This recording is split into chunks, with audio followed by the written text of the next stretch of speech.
नमस्कार, आप सभी का स्वागत है। मैं हूं पंकज। आज की इस वीडियो में हम देखेंगे छायावाद। मैं आप सभी को बता दूं, यह जो मैं वीडियो बना रहा हूं घटना चक्र की बुक से है। इसके पहले मैंने 2 वीडियो अपलोड कर दिए हैं, आप उसे जा कर के देख सकते हैं। वीडियो शुरू करने से पूर्व मैं आप सभी से निवेदन करना चाहूँगा कि प्लीज़ मेरे चैनल को सब्सक्राइब करें और वीडियो को लाइक करें। शुरू करते हैं। छायावाद। छायावाद शब्द का सर्वप्रथम प्रयोग किस आलोचक ने किया? ए. मुकुटधर पांडे, बी. आचार्य रामचंद्र शुक्ल, सी. हजारी प्रसाद द्विवेदी, डी. नामवर सिंह। तो आंसर आपका हो जाएगा ए. मुकुटधर पांडे। यानी छायावाद शब्द का सर्वप्रथम लिखित रूप में प्रयोग मुकुटधर पांडे ने किया था। एक पत्रिका थी श्री शारदा, जो जबलपुर से निकलती थी। 4 अंकों के लेख में इन्होंने छायावाद नाम से लेख लिखे थे। वहीं से छायावाद नाम चल पड़ा था। इसकी व्याख्या दे लेते हैं। छायावाद शब्द का सर्वप्रथम प्रयोग मुकुटधर पांडे ने किया। छायावाद को प्रसिद्ध करने में मुकुटधर पांडे के श्री शारदा पत्रिका में, जबलपुर से निकलती थी 1920 में, प्रकाशित लेखमाला की अहम भूमिका रही। पंडित मुकुटधर पांडे की सरस्वती में प्रकाशित कविता कुकरी के प्रति को प्रथम छायावादी कविता माना गया एवं समस्त हिंदी साहित्य जगत ने इसे स्वीकार भी किया। इसमें छायावाद के सभी तत्व समाहित थे। सन 1916 में इनके पहले कविता संग्रह पूजा फूल, मुकुटधर पांडे का पहला कविता संग्रह पूजा के फूल का प्रकाशन हुआ। इनकी प्रमुख कृतियां हैं शैलबाला, लक्ष्मा, परिश्रम, हृदयगान और मामा 1918 आदि हैं। पूजा फूल, ठीक है। दूसरा प्रश्न है, छायावाद शब्द का प्रयोग सबसे पहले किया था? ए. रामविलास शर्मा, बी. मुकुटधर पांडे, सी. नामवर सिंह, डी. जयशंकर प्रसाद। तो आपका आंसर हो जाएगा बी. मुकुटधर पांडे ने। ये ऊपर बताया गया है, व्याख्या हो गई। छायावाद की विशेषताओं के बारे में देख लेते हैं क्या है।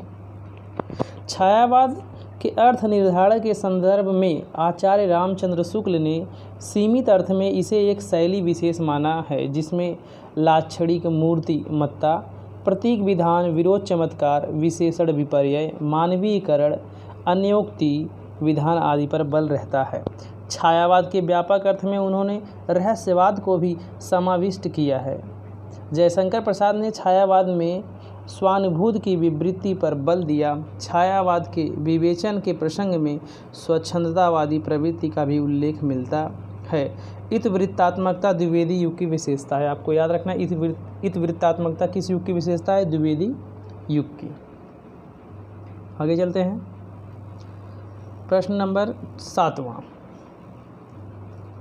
यहाँ हो गया 2, तीसरे चलते हैं इधर। तीसरा, हाँ, छायावादी युग का प्रवर्तक किसे कहा जाता है? ऐसे नॉर्मली अगर प्रश्न पूछा जाए छायावादी युग का प्रवर्तक किसे कहा जाता है, तो आप लगाएंगे जयशंकर प्रसाद को ही, मुकुटधर पांडे को नहीं लगाएंगे। जब पूछा जाएगा कि छायावाद का प्रवर्तक मुकुटधर को किसने माना है तब, या फिर शुक्ल ने किसको माना है, तब जाके आप लगाएंगे कि भाई मुकुटधर पांडे को। आंसर नॉर्मली पूछा जाएगा तो जयशंकर प्रसाद ही है, ठीक है। पढ़ते हैं इसके बारे में। छायावाद के प्रवर्तक के संबंध में एक लंबा विवाद है। गंगा प्रसाद पांडे निराला की जूही की कली 1916 के साथ युग के प्रवर्तक महाप्राण निराला को मानते हैं। गंगा प्रसाद विमल निराला को मानते हैं। छायावाद का काल 1918 से 36 ईस्वी तक माना जाता है। अधिकतर विद्वान प्रसाद की झरना 1918 से इस युग की शुरुआत मानते हैं। चूँकि इस युग में प्रसाद का आगमन पहले हुआ और छायावाद की भी यहीं से शुरुआत मानी जाती है, अतः जयशंकर प्रसाद को ही छायावाद का प्रवर्तक माना जाता है। बात करें शुक्ल ने किसको माना है, शुक्ल ने जो माना है मुकुटधर पांडे को। ईलाचंद्र जोशी ने छायावाद का प्रवर्तक जयशंकर प्रसाद को माना है। नंद दुलारे वाजपेयी ने सुमित्रा नंदन पंत को छायावाद का प्रवर्तक माना है। आपको ये चीज़ें याद रखनी है, कौन से कवि ने किसको माना है। नेक्स्ट प्रश्न, चौथा। छायावाद की पहली रचना मानी जाती है पल्लव, लहर, कामायनी, झरना। तो इसका आंसर हो जाएगा झरना। डी ऑप्शन आपका सही हो जाएगा, डी झरना। 1918 की है, जयशंकर प्रसाद की रचना है। पल्लव की बात करें 1928 की है, ये सुमित्रा नंदन पंत की है। लहर 1933 की है। कामायनी जयशंकर प्रसाद की 1935 की है। ठीक है, बात करें लहर की, लहर भी जयशंकर प्रसाद की है, 1933 में लिखी गई है। तो डी आंसर आपका सही है।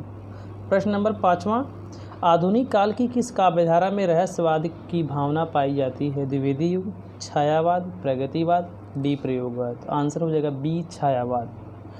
ठीक है, इसको पढ़ ले थोड़ा सा। आधुनिक काल की छायावाद काव्यधारा में रहस्यवाद की भावना पाई जाती है। छायावाद दो अर्थों में प्रयुक्त किया गया है, एक रहस्यवाद के अर्थ में और शैली विशेष या पद्धति विशेष के व्यापक अर्थ में। ये बात जो है कही है शुक्ल ने कही है, ये वाली बात। अन्य महत्वपूर्ण तथ्य क्या है? 1916 के आसपास हिंदी में कल्पनापूर्ण स्वच्छंदता और भावुकता की एक लहर उमड़ी।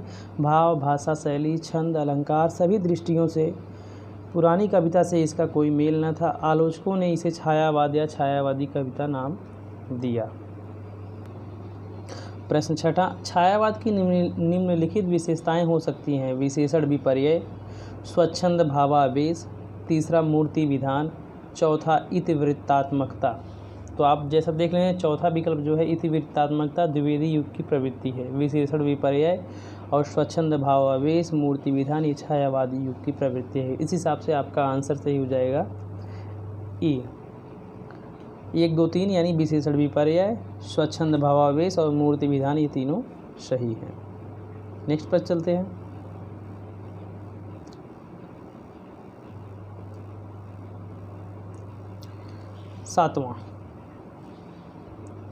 सातवां है चित्रात्मक भाषा एवं लाक्षणिक पदावली किस युग की कविता की विशेषता है? तो आपने अभी पढ़ा ही ऊपर है छायावाद की।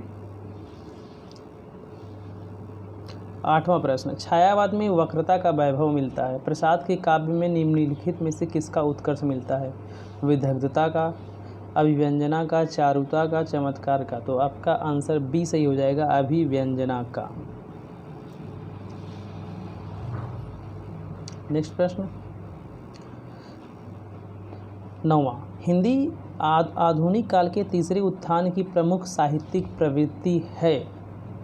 प्रगतिवाद, प्रयोगवाद, हालावाद, छायावाद। तो क्या हो जाएगा? छायावाद।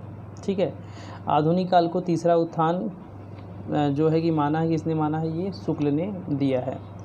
जैसे आधुनिक काल को प्रथम शुक्ल ने आधुनिक काल में जो काव्य खंड है उसको जब उन्होंने बांटा तो उन्होंने जो नई धारा प्रथम उत्थान भारतीय युग को कहा और नई धारा द्वितीय उत्थान द्विवेदी युग को, नई धारा तृतीय उत्थान छायावाद युग को कहा है। डी सही हो जाएगा। देखते हैं व्याख्या इसकी। आचार्य रामचंद्र शुक्ल ने आधुनिक काल को दो खंडों में विभाजित किया है, गद्य खंड और काव्य खंड। दोनों खंडों को दो दो प्रकरणों में बांटा है, दोनों खंडों को फिर दो दो। गद्य के पहले प्रकरण में ब्रजभाषा गद्य और खड़ी बोली गद्य का विवेचन किया तथा दूसरे प्रकरण में गद्य साहित्य का आविर्भाव विश्लेषित किया है। काव्य खंड में भी दो प्रकरण किए, पुरानी काव्य धारा और नई धारा। नई धारा के भी तीन उत्थान है, प्रथम, द्वितीय और तृतीय। इन्हें प्रथम जो है भारतीय युग को प्रथम कहा है, द्विवेदी युग को द्वितीय कहा है, छायावाद को तृतीय कहा है। काव्य खंड के दूसरे प्रकरण के तृतीय उत्थान को काव्य में छायावाद के नाम से अभिहित किया जाता है। 10वां प्रश्न, जयशंकर प्रसाद की कामायनी की भाषा है शतुक्कड़ी, अवधी, ब्रजभाषा, खड़ी बोली। आपका आंसर सही हो जाएगा डी खड़ी बोली। थोड़ा पढ़ते हैं इसके बारे में। जयशंकर प्रसाद की कामायनी की भाषा खड़ी बोली है। खड़ी बोली का एक अद्वितीय महाकाव्य मनु और श्रद्धा को आधार बनाकर रचित मानवता को विजयिनी बनाने का संदेश देता है। यह एक रूपक कथा काव्य भी है। उनकी यह कृति छायावाद और खड़ी बोली की काव्य गरिमा का ज्वलंत उदाहरण है। सुमित्रा नंदन पंत ने इसे हिंदी में ताजमहल के समान मानते हैं। ठीक है, 11वां प्रश्न, श्रद्धा नामक पात्र किस महाकाव्य में है? कामायनी में, साकेत में, प्रियप्रवास में, डी गोदान में। तो आपका आंसर सही हो जाएगा कामायनी में। कामायनी की रचना 1935 में हुई है। साकेत जो है 1931 की है, ये इसके रचयिता हैं मैथिली षडक गुप्त। प्रिय प्रवास हरिओद की 1914, जिसे 1936 में मंगला प्रसाद पारितोषिक पुरस्कार मिला। गोदान तो आप सभी जानते हैं, मुंशी प्रेमचंद की है।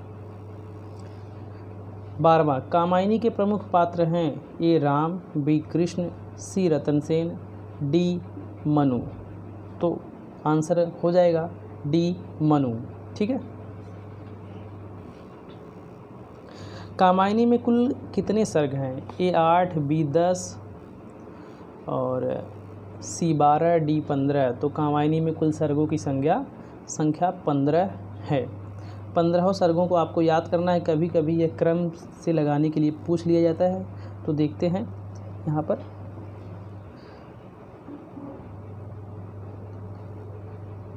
कामायनी में 15 सर्ग, कामायनी 15 सर्गों में विभक्त है। ये सर्ग हैं चिंता, आशा, श्रद्धा, काम, थोड़ा सा इधर कर लें, चिंता, आशा, श्रद्धा, काम, वासना, लज्जा, कर्म, ईर्ष्या, ईड़ा, स्वप्न, संघर्ष, निर्वेद, दर्शन, रहस्य तथा आनंद। अंतिम सर्ग का नाम आनंद है और पहले सर्ग का नाम चिंता है। नेक्स्ट प्रश्न चलते हैं।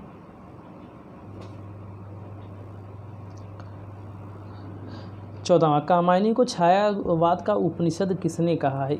ए डॉक्टर नगेंद्र ने, बी मुक्तिबोध ने, सी डॉक्टर इंद्रनाथ मदान ने, डी शांत प्रिय द्विवेदी ने। तो इसका आंसर आपका हो जाएगा डी शांत प्रिय द्विवेदी ने।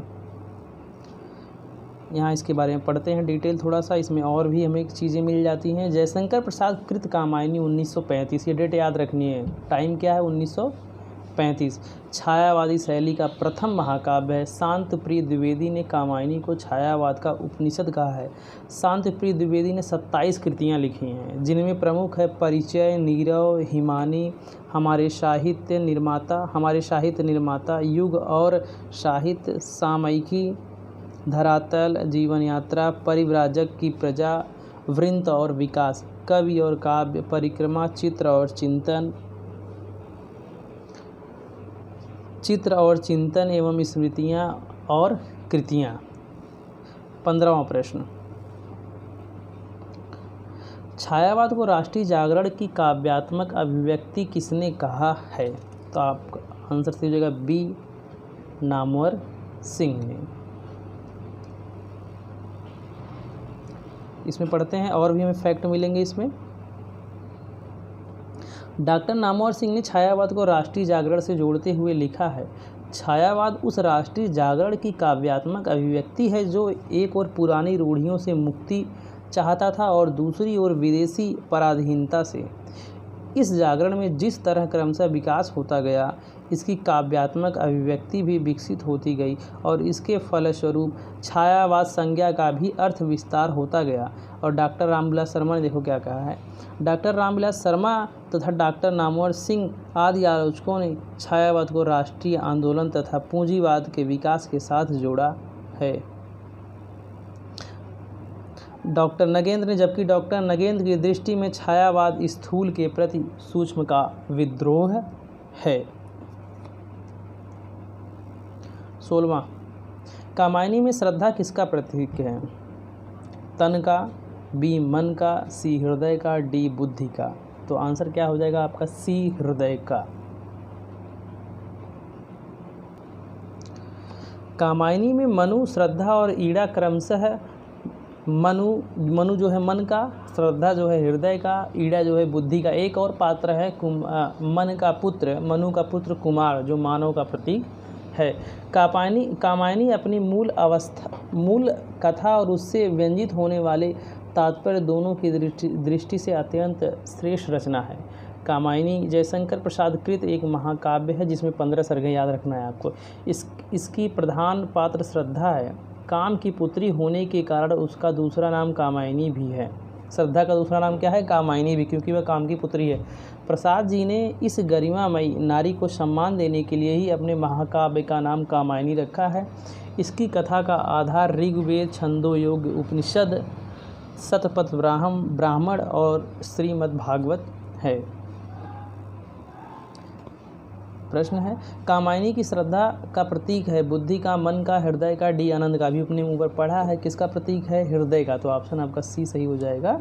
कामायनी में जो श्रद्धा है वो हृदय का प्रतीक है। मनु किसका है? मन का। ठीक है, ईड़ा जो है बुद्धि का, और मनु का पुत्र जो है जो कुमार है वो मानव का प्रतीक है। ये चीज़ें आपको याद रखनी है।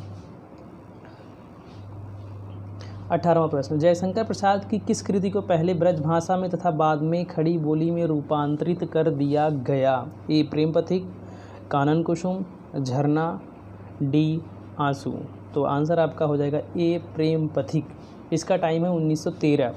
यह 1909 में ब्रज भाषा में लिखी गई थी। 1913 में इसकी भाषा परिवर्तित, इसका अनुवाद जो है कि खड़ी बोली में कर दिया गया। ठीक है, ये इसका टाइम है 1913। बात करें कानन कुसुम की, तो कानन कुसुम भी एक काव्य संग्रह है, 1913 का है। झरना 1918 छायावाद की प्रथम प्रयोगशाला की रचना मानी जाती है झरना को, जो कि जिसका टाइम है 1918, ये भी काव्य संग्रह है। और आंसू एक विरह काव्य है जिसका टाइम है 1925। आंसू को हिंदी का मेघदूत कहा जाता है, इसको आपको याद रखना। ये चारों रचनाएं जयशंकर प्रसाद की हैं। पढ़ लेते हैं जरा इसके बारे में व्याख्या।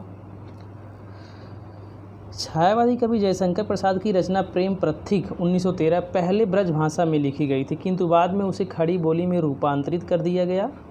ठीक है, ब्रज भाषा में कब लिखी गई थी? 1909 में, इसको याद रखना है।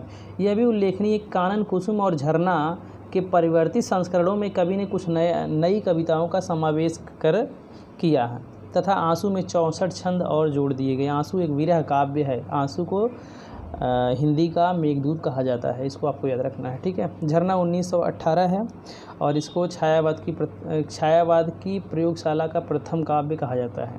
ठीक है, 1918 जयशंकर प्रसाद की है। अन्य महत्वपूर्ण तथ्य क्या है?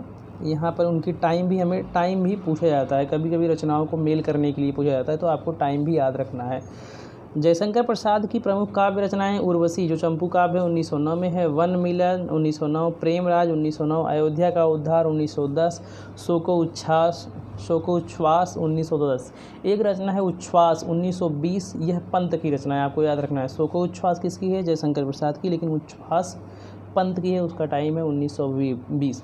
बब्रुवाहन 1911, कानन कुसुम 1913, करुड़ालय गीति काव्य है 1913 में है। महाराणा का प्रताप, महाराणा का महत्व 1914, झरना 1918, आंसू 25, लहर 1933 और कामायनी 1935। इनकी अंतिम कृति कामायनी है 1935 की। ठीक है, कामायनी में 15 सर्ग हैं। शांतिप्रिय द्विवेदी ने इसे क्या कहा है? आप लोग जरूर कमेंट करके बताएं।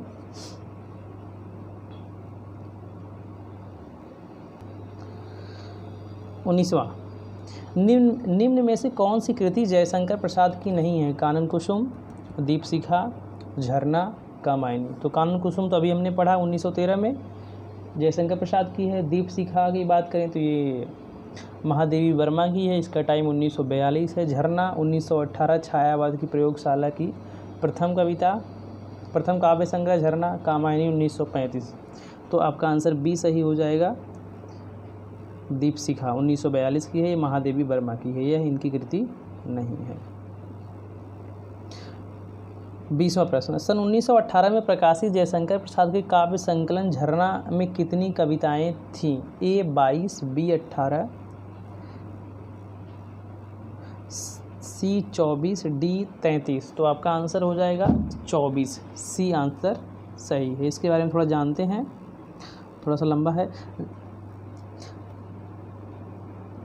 झरना का पहला संस्करण 1918 में, दूसरा 1927 में प्रकाशित हुआ।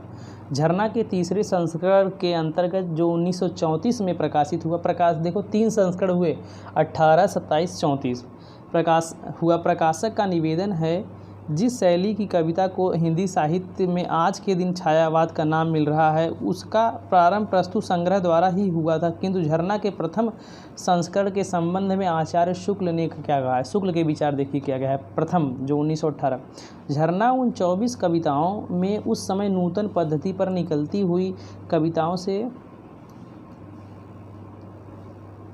थोड़ा सा यहाँ करते हैं, कविताओं से ऐसी कोई विशिष्टता नहीं थी, यानी पहले संस्करण की बात कर रहे हैं जब 18 में 24 कविताएं उसमें थी जिस पर ध्यान दिया जाता है। वो कह रहे हैं कि यानी ऐसी कोई नई बात नहीं थी कि जिस कारण से उस पर ध्यान दिया जाता, झरना में संकलित कविताओं पर ध्यान दिया जाता कि भाई कोई नई बात है। फिर कह रहे हैं लेकिन जो दूसरा संस्करण कब आया आपका? ये आया दूसरा संस्करण 1927 में। कह रहे हैं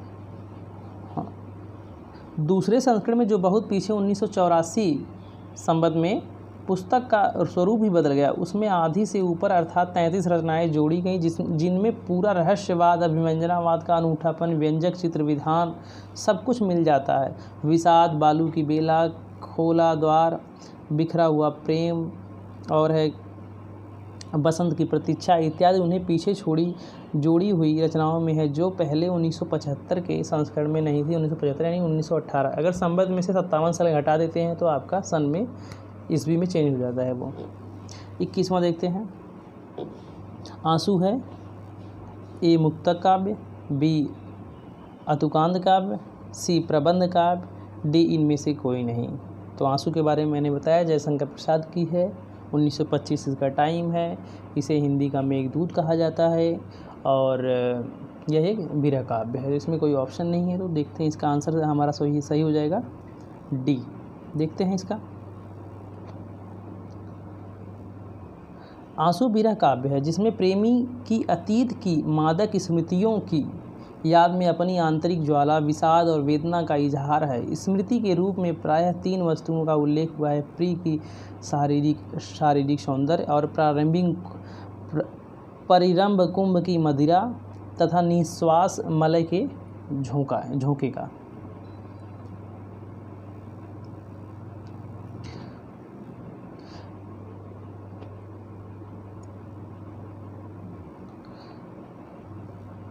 जयशंकर प्रसाद की कृतियाँ किस विकल्प में हैं?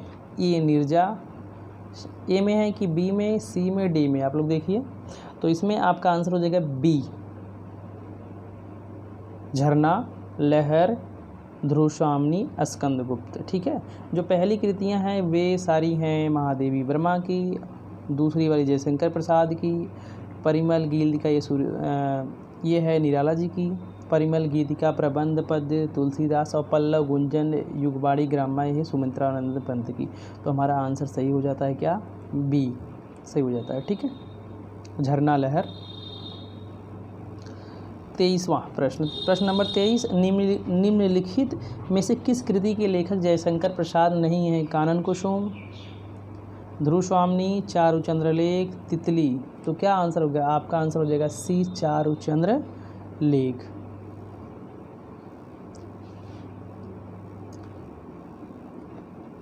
चारुचंद्र लेख के लेखक जयशंकर प्रसाद जी हैं।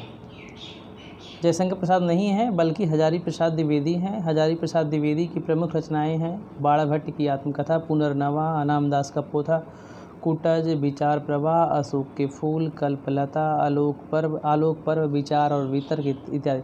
कानन कुसुम, ध्रुवस्वामिनी और तितली जयशंकर प्रसाद की है। एक रचना कानन कुसुम जो है, एक कानन कुसुम मुकुटधर पांडे ने भी लिखी है, इसको भी आपको याद रखना है। ठीक है। यदि बात करें कानन कुसुम की, तो कानन कुसुम 1913 की रचना है और यह जयशंकर प्रसाद की खड़ी बोली कविताओं का प्रथम संग्रह है। इसका टाइम 1913 है, आपको यह याद रखना है। खड़ी बोली कविता का प्रथम संग्रह, ठीक है, काव्य संग्रह है।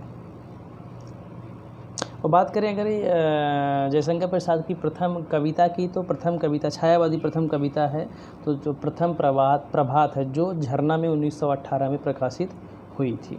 ठीक है, यानी संकलित है। प्रश्न नंबर 24 की बात करते हैं। निम्न में से कौन सी रचना महादेवी वर्मा की नहीं है? यामा, बी दीपशिखा, सी आंगन के पार द्वार, डी नीरजा। तो आपका आंसर सही हो जाएगा सी, आंगन के पार द्वार। आंगन के पार द्वार की बात करते हैं तो यह रचना अज्ञेय की है। कैसे भाई अज्ञेय की है आंगन के पार द्वार? कहते हैं अरे भाई आंगन के पार द्वार है, यह अज्ञेय को पता ही नहीं था, अज्ञानी थे कि जानते ही नहीं थे। अज्ञेय मतलब जो अनजान हो, कि आंगन के पार द्वार है, तो हो जाएगा। बात करें यामा की, यामा का टाइम है 1940। यामा पे 1982 में इनको ज्ञानपीठ पुरस्कार मिला था। अब बात करते हैं दीपशिखा की। दीपशिखा 1942 की है। नीरजा की है, देखो इनकी रचना है क्या, निहार, रश्मि, नीरजा, ठीक है। निहार 30 की है, रश्मि 32 की है, नीरजा 34 की है, 1934 की है। और एक और रचना इनकी है दीपशिखा के सांध्य गीत, 1936 की है। यामा पे 1982 में इनको ज्ञानपीठ पुरस्कार मिला था।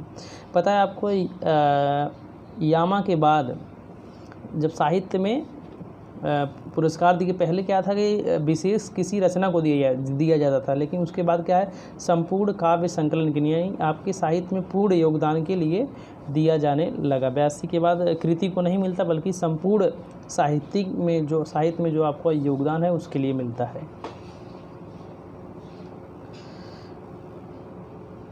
यहाँ बात कर लेते हैं थोड़ा सा। आंगन के पार द्वार महादेवी वर्मा का नहीं, बल्कि सच्चिदानंद हीरानंद वात्स्यायन अज्ञे की रचना है। अज्ञे की अन्य प्रमुख रचनाएं हैं अरियो करुण प्रभामय, हरी घास पर क्षणभर, इंद्रधनुष रौदे हुए, पूर्वा सुनहले सवाल, कितनी नाव में कितनी बार। इसके लिए इनको 1978 में ज्ञानपीठ पुरस्कार मिला था, आपको याद रखना है। बावरा हेरी है, इत्तलम है, चिंता है, पहले मैं सन्नाटा बुनता हूँ, इत्यादि। बात करते हैं ज्ञानपीठ पुरस्कार की, तो सबसे पहले हिंदी में ज्ञानपीठ पुरस्कार 1968 में पंत की चिदम्बरा को मिला था। फिर उसके बाद 1972 में उर्वशी की, जो दिनकर की रचना है, ठीक है।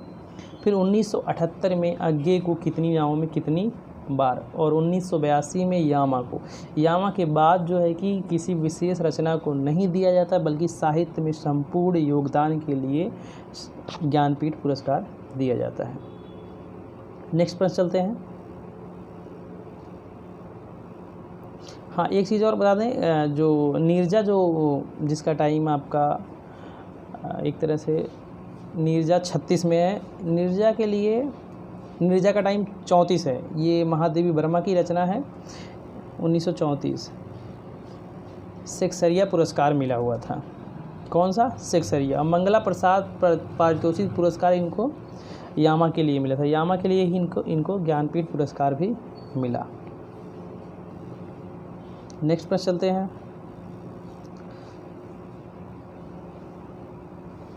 निहार, रश्मि, नीरजा ये काव्य संग्रह किसके हैं? तो ऊपर बात हो गई है, किसके हैं? महादेवी वर्मा के। तो डी ऑप्शन सही हो जाएगा, महादेवी वर्मा। 26, निहार की रचना किसने की? ए महादेवी वर्मा, बी अज्ञे, सी दिनकर, डी पंत। तो आपका आंसर हो जाएगा बी, ए महादेवी वर्मा। कितने में? 1930 में। एक निहार के बारे में एक विशेष बात और है कि निहार की जो भूमिका है उसकी भूमिका हरिओद ने लिखी थी 1930 में। आपको यह याद रखना है, निहार की भूमिका किसने लिखी? हरिओद जी ने। 27वां, महादेवी वर्मा का प्रथम काव्य संकलन है। तो मैंने बताया दीपशिखा, यामा, रश्मि, निहार। तो दीपशिखा 1942 है, यामा 1940 जिस पर इनको ज्ञानपीठ पुरस्कार मिला, निहार 1930 है, रश्मि 1932। तो आपका क्या हो जाएगा? निहार 1930, ठीक है। यामा में क्या क्या है? यामा में जो है कि निहार, रश्मि, नीरजा और सांध्य गीतों का संकलन यामा में किया गया है, ठीक है। 28वां, सप्तपर्णा किसकी कृति है? निराला की, प्रसाद की, महादेवी वर्मा की, डी पंत की। तो आंसर आपका हो जाएगा सी, महादेवी वर्मा की, ठीक है। कौन सा कवि छायावादी नहीं है? तो निराला, ये तो है ही है, पंत, प्रसाद, जायसी। तो कौन हो जाएगा? आपका आंसर डी सही हो जाएगा, जायसी। आप लोग कमेंट करके बताएं जायसी किस काल के कवि हैं। 30वां, इनमें छायावादी कवि कौन नहीं है? सूर्यकांत त्रिपाठी निराला, सुमित्रा नंदन पंत, जयशंकर प्रसाद, शिवमंगल सिंह सुमन। तो आपका आंसर क्या हो जाएगा? शिवमंगल सिंह सुमन, डी। शिवमंगल सिंह सुमन प्रगतिवादी धारा के कवि हैं, ठीक है। छायावाद के बल्कि प्रगतिवाद के कवि हैं। 31। छायावाद के प्रमुख कवियों में किसके गीतों की मधुर वेदना की मार्मिक अभिव्यक्ति अधिक है? मर्मा अभिव्यक्ति अधिक है। प्रसाद की, पंत की, महादेवी की, डी निराला की? तो आंसर हो जाएगा सी महादेवी वर्मा की। नेक्स्ट प्रश्न चलते हैं।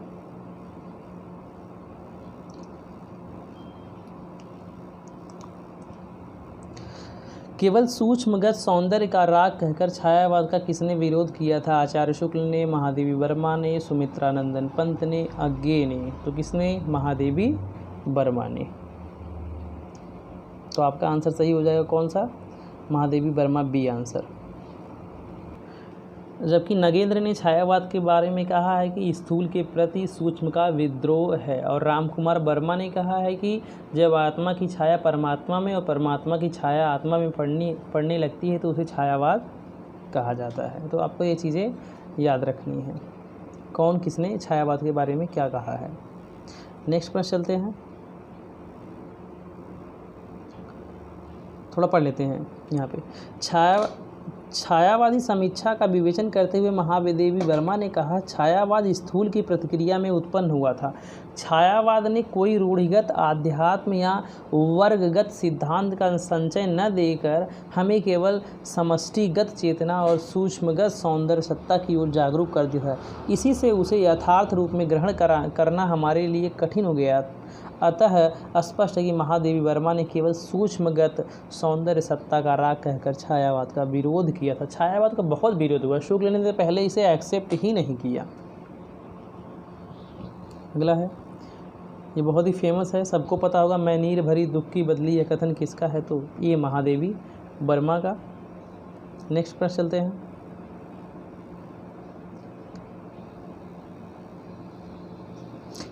चौंतीसवां, हिंदी काव्य की आधुनिक मीरा किसे कहा जाता है? सभी को पता होगा, ए महादेवी वर्मा को।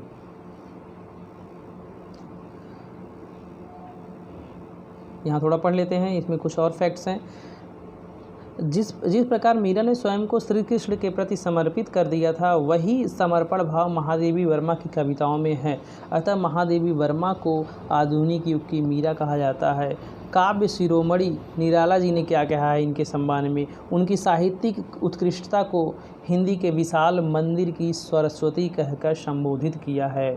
यही पूछा जाता है, हिंदी के विशाल मंदिर की सरस्वती महादेवी वर्मा को किसने कहा है? तो आंसर हो जाएगा निराला ने। 35वां, आधुनिक युग की मीरा किसे कहा जाता है? हो चुका है महादेवी वर्मा को। 36वां, तेरा वैभव देखूं या जीवन का क्रंदन देखूं, यह पंक्ति किसकी है? तो सी महादेवी वर्मा की हो जाएगी। 37वां, निराला की कविता राम की शक्ति पूजा, जिसका टाइम है 1936, पर किसकी रचना का सर्वाधिक प्रभाव है? तो यह आपको याद रखना है, डी कृतवास रामायण की। ठीक है,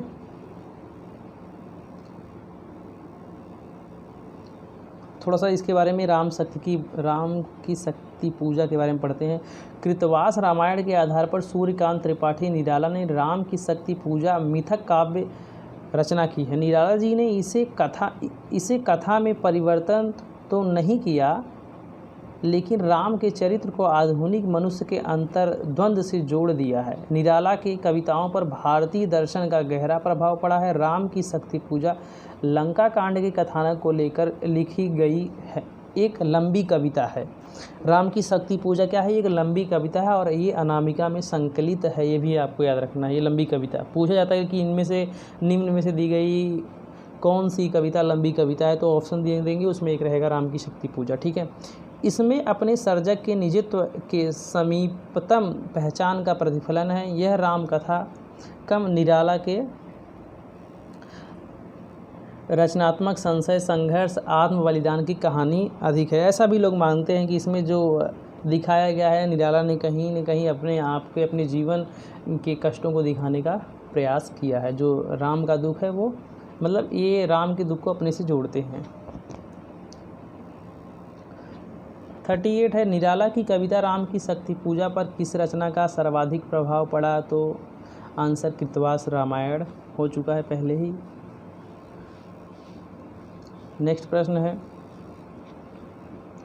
सुमित्रा नंदन पंत का जन्म स्थान कहाँ है? कौसानी, बागेश्वर, नैनीताल, हल्द्वानी। तो कौसानी है, उत्तराखंड में पड़ता है कौसानी दिया हुआ है। सुमित्रा नंदन पंत का जन्म 1900 में, टाइम क्या है? 1900। अगर जयशंकर प्रसाद की बात करें जन्म काल की तो 1889, सुमित्रा नंदन पंत की 1900। बात करें अगर निराला की 1897 में, ठीक है, इसको याद रखना है आपको, टाइम मैच करने के लिए दे रहा है। बात करें महादेवी वर्मा की तो 1907 में हुआ था इनका जन्म। सुमित्रा नंदन पंत का जन्म 1900 ईस्वी में तत्कालीन उत्तर प्रदेश अब उत्तराखंड के अल्मोड़ा जिले के कौसानी नामक ग्राम में हुआ था। अल्मोड़ा जिले के कौसानी नामक ग्राम में हुआ था। इनकी मृत्यु 1970 में इलाहाबाद, अब जो कि जिसका नाम है प्रयागराज में हुई। 40वां प्रश्न है, कला और बूढ़ा चांद के लेखक कौन है? रामधारी सिंह दिनकर, सुमित्रा नंदन पंत, सूर्यकांत त्रिपाठी निराला, नंद दुलारे वाजपेयी। तो आंसर हो जाएगा बी, सुमित्रा नंदन पंत। इस रचना के लिए इन्हें साहित्य अकादमी अवार्ड मिला था, साहित्य अकादमी पुरस्कार दिया गया था। बात करें पहले साहित्य अकादमी पुरस्कार की तो सबसे पहले 1955 में माखनलाल चतुर्वेदी को हिम तरंगिणी के लिए मिला था। 1955 में, ठीक है, 1954 में साहित्य अकादमी की स्थापना हुई। 55 में सबसे पहला पुरस्कार किसको मिला? माखनलाल चतुर्वेदी की रचना हिम तरंगिणी के लिए, ठीक है। और कला और बूढ़ा चांद के लिए सुमित्रा नंदन पंत को। इनकी रचनाओं की बात कर लेते हैं, इसमें दिया हुआ है कला और बूढ़ा चांद के लेखक सुमित्रा नंदन पंत। बचपन का नाम गोसाई दत्त, इसको भी याद रखना, पूछा जाएगा बचपन गोसाई दत्त बचपन में किसका नाम था? तो सुमित्रा नंदन पंत का। पंत जी की अन्य रचनाएं हैं उच्छ्वास, अभी मैंने आपको बताया था शोको उच्छ्वास पीछे, तो शोको उच्छ्वास किसकी है? ये जयशंकर, शोको उच्छ्वास जयशंकर प्रसाद के, उसका टाइम 1910 है। उच्छ्वास क्या है? 1920, ये पंत की है। ग्रंथि है, बीड़ा है, लोकायतन एक महाकाव्य है, पल्लव, गुंजन, युगांत, युगवाड़ी, स्वर्णकिरण, स्वर्णधुली, उत्तरा, बीड़ा, चिदम्बरा, पतझर, एक भाव, क्रांति, गीतहंस, संगध्वनि, किरण बीड़ा, समाधिता और ग्राम्य है, ठीक है। सुमित्रा नंदन पंत की कृति लोकायतन प्रबंध काव्य है। 1960 में पंत जी को कला और बूढ़ा चांद के लिए कविता संग्रह के लिए साहित्यिक अकादमी पुरस्कार मिला गया और इनको लोकायतन पे सोवियत लैंड पुरस्कार मिला, ठीक है। चिदम्बरा पर ज्ञानपीठ पुरस्कार तो मैंने बता ही दिए हैं, आपको मिला हुआ है इनको। और पंत जी की पहली रचना की बात करते हैं तो गिरजे का घंटा है 1916। गुंजन को उनका अंतिम छायावादी काव्य संग्रह माना जाता है, जिसका टाइम है 1936, ठीक है। चिदम्बरा के रचनाकार कौन है? प्रसाद, पंत, निराला, महादेवी वर्मा। तो आंसर हो जाएगा चिदम्बरा, सुमित्रा नंदन पंत। आंसर आपका बी सही है, जिसके लिए इन्हें 1968 में ज्ञानपीठ पुरस्कार दिया गया था। नेक्स्ट प्रश्न, पंत जी की ग्राम्य कृति का संबंध है ग्रामीण परिवेश से, प्रगतिवादी दृष्टि से, कल्पना लोक से, नई कविता से। तो आपका आंसर इसमें ए सही है, ग्रामीण परिवेश से। नेक्स्ट प्रश्न, लोकायतन के रचयिता कौन है जिसके लिए इस कृति को क्या मिला है? सोवियत लैंड पुरस्कार भी मिला है, तो कौन है? तो आंसर हो जाएगा आपका सुमित्रा नंदन पंत, डी ऑप्शन सही है। नेक्स्ट है, पंत की पहली रचना क्या है? अभी बात हुई जस्ट, वीड़ा है, ग्रंथि है, गिरजे का घंटा, इनमें से कोई नहीं। तो गिरजे का घंटा, जिसका टाइम क्या है 1916, पंत की पहली रचना है। पंत की एक रचना है पल्लव, जिसे छायावाद का घोषणा पत्र कहा जाता है, मैनिफेस्टो कहा जाता है। इसमें इन्होंने अलंकार, छंद वगैरह के बारे में भी चर्चा की है। इनमें सुमित्रा नंदन पंत की रचना नहीं है, तो ग्रंथि, बीड़ा, परिमल, पल्लव, ये परिमल नहीं है, ठीक है। ग्रंथि इन्हीं की है, बीड़ा भी है, पल्लव भी। पल्लव को छायावाद का घोषणा पत्र कहा जाता है। पल्लव का टाइम 1928 है, बीड़ा का 1927 है, ग्रंथि का थोड़ा सा याद नहीं आ रहा है। ग्रंथि आप लोग देख करके कमेंट करना। और परिमल की बात करें, सूर्यकांत त्रिपाठी निराला की है। परिमल का टाइम 1930 है। 46 सुमित्रा नंदन पंत की सुप्रसिद्ध कविता परिवर्तन उनके किस काव्य संकलन में सर्वप्रथम प्रकाशित हुई? तो गुंजन में, ग्राम्य में, पल्लव में, युगांत में। तो सी ऑप्शन हो जाएगा पल्लव में। गुंजन, ग्राम्य, युगांत इन्हीं की रचनाएं हैं। युगांत से इन्होंने छायावाद मतलब छायावाद की अंतिम कविता काव्य संग्रह इनका माना जाता है। 47वां, अरविंद दर्शन से प्रभावित हिंदी के कवि हैं जयशंकर प्रसाद, निराला, सुमित्रा नंदन पंत, डी मैथिली शरण गुप्त। तो आंसर आपका सही हो जाएगा सी सुमित्रा नंदन पंत जी। 48 चलते हैं, इसमें 50 कराएंगे, फिर इसकी एक जो अगली वीडियो आएगी उसमें और क्वेश्चन कराऊंगा। 48 यहाँ थोड़ी इनकी रचनाओं के बारे में फिर देख लेते हैं। बार बार जब पढ़ेंगे तो हमें याद हो जाती हैं चीज़ें, इसलिए हमें चीज़ों को बार बार पढ़ना चाहिए। रटने से कुछ नहीं, बार बार पढ़ते रहिए, आराम से अपने आप याद हो जाएगी। सुमित्रा नंदन पंत ने अरविंद दर्शन के आधार पर नया दर्शन ढूंढने का प्रयास किया, फिर भी उनकी रचनाओं पर अरविंद दर्शन की गहरी छाप है। कभी कभी पूछा जाता है कि भाई विवेकानंद से कौन प्रभावित था, तो ये हो जाएंगे निराला जी। बौद्ध दर्शन से प्रभावित कौन था? महादेवी वर्मा जी। अरविंद दर्शन को अपनाकर, चलो आते इधर, अरविंद दर्शन को अपनाकर पंत छायावाद से निकलने की चेष्टा करते हुए पुनः उसी क्षेत्र में प्रविष्ट हो जाते हैं। कला और बूढ़ा चाँद, जिसके लिए इन्हें पुरस्कार मिला था साहित्य अकादमी। रश्मि बंधन, गीत हंस, स्वर्णिम चक्र, समाहिता जैसी रचनाओं पर अरविंद की छाप स्पष्ट रूप से दिखाई पड़ती है। नेक्स्ट प्रश्न चलते हैं। 48, इनमें से कौन सा कवि अपने रचना काल के अंतिम दौर में प्रगतिवाद के भौतिक दर्शन के साथ साथ अरविंद दर्शन से प्रभावित हुआ? अभी जस्ट ऊपर हो गया है, बताया गया। बी आंसर हो जाएगा सुमित्रा नंदन पंत जी। नेक्स्ट प्रश्न 49, आज के सेकेंड लास्ट है आज का। अपने काव्य जीवन के उत्तर में अरविंद दर्शन से प्रभावित कौन कवि हैं? तो आंसर बार बार देखो कितनी बार पूछा गया है, तो इसका आंसर क्या है? सुमित्रा नंदन पंत जी। बी ऑप्शन सही हो जाएगा। नेक्स्ट चलते हैं आज का लास्ट प्रश्न 50, अरविंद दर्शन से बहुत ही प्रभावित थे सूर्यकांत त्रिपाठी, निराला, जयशंकर प्रसाद, सुमित्रा नंदन पंत, महादेवी वर्मा। तो आंसर हो जाएगा आपका सुमित्रा नंदन पंत सी। और निराला की बात करें, ये अपने काव्य के अंतिम जीवन में क्या है, ये विवेकानंद के जीवन से प्रभावित थे। और महादेवी वर्मा बौद्ध दर्शन से, और जयशंकर प्रसाद शैव दर्शन से। एक चीज़ और ये भी पूछा जाता है कि छायावाद के चतुष्टय कवि कौन कौन है, तो उसमें हो जाता है प्रसाद, पंत, निराला, महादेवी वर्मा। छायावाद की बृहत्रयी पूछा जाता है, तो इसमें आ जाते हैं प्रसाद हैं, पंत हैं, निराला हैं।